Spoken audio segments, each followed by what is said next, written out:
కాపు తెలగ బలిజ ఒంటరి జేఏసీ అధ్యక్షుడు నేను 13 జిల్లాలు తిరిగి కూటమికి మద్దతు ఇమ్మని అడగడం జరుగుతోంది. తెలుగుదేశం పార్టీలో రాష్ట్ర ప్రధాన కార్యదర్శిగా పనిచేస్తున్నాం. అన్ని జిల్లాలు తిరిగి ఏదైతే మరి రాష్ట్రంలో బలిజలకి అన్యాయం జరిగిందో, కాపులకు అన్యాయం జరిగిందో దాన్ని గ్రామీణ ప్రాంతాల్లో ప్రజలందరికీ కూడా తెలియజేయాలన్న ఆలోచనతో మేము తిరుగుతాము, క్యాంపెయిన్ చేస్తామని జేఏసీ పెద్దలందరూ వేదిక మీద కూర్చున్న వాళ్ళంతా కూడా తుని ఉద్యమంలో పెద్ద కీలకమైన పాత్ర వహించారు. తుని ఉద్యమానికి చాలా సహకరించారు నెల్లూరు జిల్లా పెద్దలందరూ. అందరికీ కూడా ధన్యవాదాలు తెలియజేసుకుంటా ఈరోజు తెలుగుదేశం పార్టీ చేసింది ఏంటి, వైసీపీ పార్టీ చెయ్యింది ఏంటి అన్నది కూడా మీ అందరికీ కూడా చెప్పాలని నేను కోరుకుంటా ఉన్నాను. గత ప్రభుత్వంలో తెలుగుదేశం పార్టీ బలిజలకి కాపు కార్పొరేషన్ ఏర్పాటు చేసి కాపు కార్పొరేషన్ ద్వారా కాపులకి భవనాలు ఇచ్చింది. పేద కాపుల్ని విమానం ఎక్కించి విదేశాలు తీసుకెళ్లి చదివించింది. కార్పొరేషన్ ద్వారా సుమారు సంవత్సరానికి 1000 కోట్ల చొప్పున ఆర్థిక సహాయం అందించింది. ఘనత తెలుగుదేశం పార్టీది. ఆ రోజు ఈ ఉమ్మడి కూటమితో ఆ రోజు తెలుగుదేశం పార్టీ వచ్చింది. బీజేపీ, జనసేన, తెలుగుదేశం. ఆ ఉమ్మడి కూటమిలో ఈ బలిజలందరికీ కూడా న్యాయం జరిగింది. ఇప్పుడు వైసీపీ ప్రభుత్వం వచ్చిన తర్వాత ఆ రోజు ఇచ్చిన 5% కానీ, ఎఫ్ కేటగిరీ కింద ఇచ్చిన 5% కానీ, ఓబీసీలో ఇచ్చిన 5% కానీ జగన్మోహన్ రెడ్డి తీసేయడం జరిగింది. కాపు కార్పొరేషన్కి సంవత్సరానికి 2000 కోట్లు ఇస్తానని మోసం చేసింది జగన్మోహన్ రెడ్డి. కాపు విదేశ విద్య తీసేయడం జరిగింది. కాపు భవనాలు తీసేయడం జరిగింది. ఈ అన్ని రంగాల్లో కూడా కాపు తెలగ బలిజ కులాలను మోసం చేసింది వైసీపీ ప్రభుత్వం, జగన్మోహన్ రెడ్డి అని చెప్పి సందర్భంగా నేను తెలియజేసుకుంటూ, అదేవిధంగా రాజకీయ పరంగా కూడా ఈ 6 జిల్లాల్లో కూడా బలిజ సోదరులకు ఒక్క సీటు కూడా ఇవ్వలేదు వైసీపీ ప్రభుత్వం అని చెప్పి సందర్భంగా నేను తీవ్రంగా ఖండిస్తాం. బలిజలు ఓటు ఎందుకు వేయకూడదన్న దానికోసం బలిజల్ని కాలు కింద చెట్టు కింద వాడుకున్నాడు జగన్మోహన్ రెడ్డి. ఇది చాలా తేడాగా చెప్తా ఉన్నాం.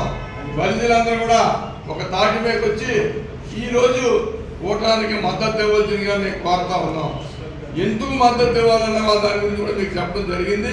ప్రధానంగా మరి ఈరోజు నెల్లూరు జిల్లాలో పోటీ చేస్తున్న మరి నెల్లూరు టౌన్కి నారాయణ గారు కానీ, రూరల్కి మరి శ్రీధర్ రెడ్డి గారు కానీ, అదేవిధంగా సర్వేపల్లి సోమిరెడ్డి చంద్రమోహన్ రెడ్డి కానీ అందరి దగ్గర కూడా బలిజ సోదరులు వెళ్ళి కూటాన్ని ప్రతి కాన్స్టిట్యున్సీలో మీటింగ్ పెట్టి నెగ్గించాలని మేము కోరుతున్నాం. ఎంపీ అభ్యర్థి రెడ్డి గారు, వేమిరెడ్డి ప్రభాకర్ రెడ్డి గారు కానీ అందరినీ కూడా కూటమిలో భాగంగా ఈ రాష్ట్ర ప్రయోజనాల కోసం, ఒక్క బలిజల ప్రయోజనం కోసమే కాదు, ఈ రాష్ట్రంలో ఉన్న ఎస్సీలు, బీసీలు, మైనారిటీలు, విద్యార్థులు అందరి భవిష్యత్తు కావాలంటే కూటమి నెగ్గించవలసిన అవసరం ఉంది. ఈ రాష్ట్రంలో కానీ ఈ దేశంలో కానీ దేశ విదేశాల్లో గొప్ప వ్యక్తి, ప్రపంచంలో గొప్ప వ్యక్తి నరేంద్ర మోడీ గారు. 45 సంవత్సరాలు సుదీర్ఘమైన రాజకీయ చరిత్ర ఉండి రాజకీయంలో నిజాయితీగా పలిగిన వ్యక్తి చంద్రబాబు నాయుడు గారు. ఒక అనుభవం వ్యక్తి. అదేవిధంగా ఒక చరిష్మా ఉన్న నాయకుడు, నిజాయితీకి నీతికి పట్టుదల ఉన్న నాయకుడు పవన్ కళ్యాణ్ గారు. ఈ ముగ్గురు కలిసి ఈ రాష్ట్ర ప్రయోజనాల కోసం మరి అనేక రకాలుగా కష్టపడి ఈ రాష్ట్రాన్ని కాపాడుకోవాలా, లేకపోతే ఒక బీహారో ఒక జార్ఖండో ఇంకో రాష్ట్రం కింద తయారైపోయి పరిస్థితి ఉంది. కనుక ఈ 5 సంవత్సరాల్లో కూడా దోచుకోవడం, దాచుకోవడం తప్ప ఏ రకమైన అభివృద్ధి ఏ వర్గానికి చేయలేదు. మా దళితులు అంటాడు, మా బీసీలు అంటాడు, మా ఎస్సీలు అంటాడు. ఎవరికి ఏం చేశాడు? ఇలా చిన్న రాయి పెట్టి ఎవడో కొడితే ముఖ్యమంత్రికే భద్రత లేకపోతే ఈ రాష్ట్రంలో ఉన్న సన్నకారు, చిన్నకారు ప్రజలకు ఏ రకమైన మద్దతు ముఖ్యమంత్రి ద్వారా ఉంటుందని చెప్పి సందర్భంగా అడుగుతూ ఉన్నాను. ఆ రోజు దళితులను కొట్టి చంపేసి ఇంటికి డోర్ డెలివరీ ఇస్తే సమాధానం లేదే. ఎంతో మంది మహిళలు రోడ్డు మీద ఈడ్చిపోతే సమాధానం లేదే. ఎంతో మంది బలిజలు కొట్టి కేసులు పెడితే సమాధానం లేదే. మరి ఈరోజు చిన్న రాయితోటి ఇక్కడ చిన్న బొక్కులా వచ్చిందని చాలా ఇబ్బంది పడిపోయి కేసులు పెట్టాలన్నారు ప్రభుత్వం. అంటే వాళ్ళు కొట్టినప్పుడు కేసులు అక్కర్లేదు, వాళ్ళు మనుషులు చంపేసినప్పుడు డాక్టర్ సుధాకర్ లాంటి రోడ్డు మీద కొట్టి చంపేసినప్పుడు కానీ ఏ కేసులు లేవు. ఇటువంటి దుర్మార్గమైన పాలనని పత్రికా సోదరులు కూడా ఆలోచించి మరి ఎవరి పాలన స్వచ్ఛమైన పాలన ఉండదో, రాముడి పాలన కావాలా ఈ రాష్ట్రానికి, రాక్షస పాలన కావాలన్నది ప్రజలు తెలుసుకోవాలా, ప్రజలు అప్రమత్తంగా ఉండాలా. మా దగ్గర డబ్బు ఉంది, డబ్బుతో ఏదైనా చేద్దాం అని ఒక ఆలోచనతో ఈరోజు ప్రభుత్వం పనిచేస్తా ఉంది తప్ప ప్రజాస్వామ్యాన్ని మర్చిపోయింది, ప్రజా సంక్షేమాన్ని మర్చిపోయింది, ప్రజలు కావాల్సిన మౌలిక సదుపాయాలు మర్చిపోయింది, అభివృద్ధి మర్చిపోయింది.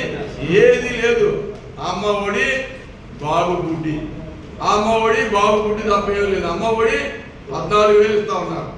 బాబు గుడ్డి ద్వారా నెలకి ఒక వ్యక్తి దగ్గర 6,000 లాగేస్తా ఉన్నారు. సంవత్సరానికి 72,000 లాగేస్తున్నాడు. 14,000 13,500 ఇస్తా ఉన్నాడు ప్రభుత్వం. అంత మించి స్కీములన్నీ కూడా గత చొరికి ఎన్టీ రామారావు పెట్టిన స్కీములే.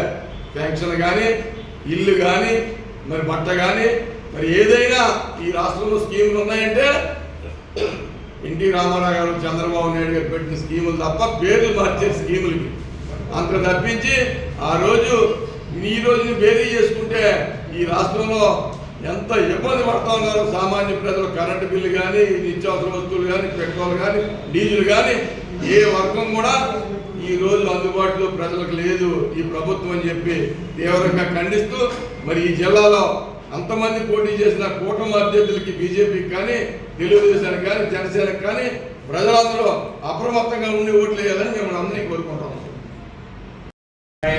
అధ్యక్షుడు రాయలసీమ బలిజ మహాసభ ఈనాటి ఈ ప్రెస్ మీట్ ఉద్దేశం ఈ రాష్ట్రంలో రాక్షస పాలన అంతం చేసి కూటమికి మా సంపూర్ణ మద్దతు తెలియజేయడానికి రాయలసీమలో ఉండే 74 నియోజకవర్గాల్లో ఉండే ఎమ్మెల్యేలకి అలాగే 10 ఎంపీ సీట్లకి మా సంపూర్ణ మద్దతు తెలియజేస్తూ ప్రత్యేకంగా మా జిల్లా చరిత్రలో ఇప్పటి వరకు బలిజలు ఎమ్మెల్యేలు కార్య స్వతంత్రం వచ్చిన కాడి నుంచి ఈరోజు మాకు చాలా ఆనందమైన విషయం.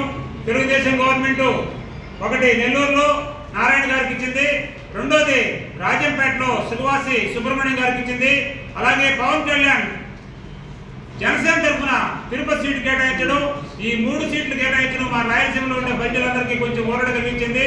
మేము మళ్ళీ ఒకసారి చెప్తున్నాం, మన ప్రతి కుటుంబంలో మీరందరూ ఆలోచన చేయండి. మన అన్ని వర్గాలు ఈరోజు ఈ ప్రభుత్వంలో సర్వనాశనం అయిపోయాయి. ఏ వర్గాన్ని తీసుకున్నా కార్మిక వర్గం కానీ, కర్షక వర్గం కానీ ఆ పార్టీ పేరులోనే ఉంది యువజన శ్రామిక రైతని. యువజనులకి మత్తు పదార్థాల అలవాటు చేసి ఈ రాష్ట్రాన్ని మధ్యాంధ్రప్రదేశ్గా, మొత్తాంధ్రప్రదేశ్గా గంజాయి హక్కుగా తయారు చేసిన ఘనత ఈ జగన్మోహన్ రెడ్డి గారిది. ఇంకపోతే రైతుల్ని అడిగే దిక్కే లేడు. ఆత్మహత్యలు ఎన్నో జరుగుతున్నాయి. యువజనులు శ్రామికులకైతే ముఖ్యంగా ఆయన ఇసుక మాఫియా నుంచి 6 నెలలు ఇసుక పాలసీ కోసం ఆపితే కొన్ని వందల మంది ఆత్మహత్య చేసుకున్నారు. భవన నిర్మాణ కార్మికుల పరిస్థితి మరి దారుణంగా ఉంది. ఇటువంటి దారుణాల్లో ఉన్న రాష్ట్రాన్ని మనం అందరం దీంట్లో ప్రాంతము, కులము, మతం చూడకుండా మన భావితరాల భవిష్యత్తు కోసం, ఈ రాష్ట్ర అభివృద్ధి కోసం, నవి ఆంధ్రప్రదేశ్ కోసం, మనం రాజధాని కోసం, మన పిల్లల భవిష్యత్తు కోసం సైకిల్ గుర్తుకి, అలాగే కమలం గుర్తుకి, అలాగే గాజు గ్లాసు గుర్తుకి ఈ కూటమి సంపూర్ణ మద్దతు ఇచ్చి మనం ఖచ్చితంగా రామరాజ్యాన్ని స్థాపించుకుందామని తెలియజేస్తూ, నారాయణ గారి నెల్లూరు టౌన్లో ఉండే ప్రతి ఒక్కరూ అత్యధిక మెజారిటీతో గెలిపించి ఈ నెల్లూరు నగర అభివృద్ధిలో, ఈ రాష్ట్ర అభివృద్ధిలో, ఆయన విజయంలో మనమందరం భాగస్వాములు కావాలని మీ అందరికీ నమస్కరిస్తూ సెలవు తీసుకుంటున్నాం.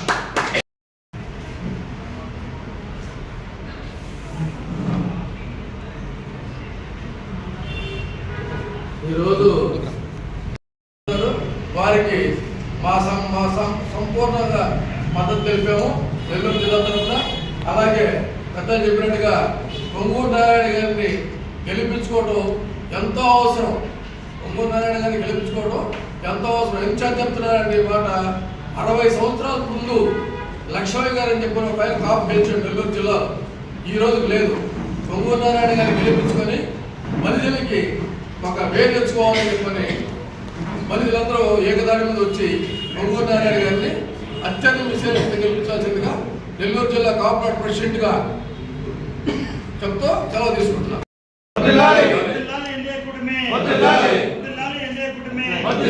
ఎన్డీఏ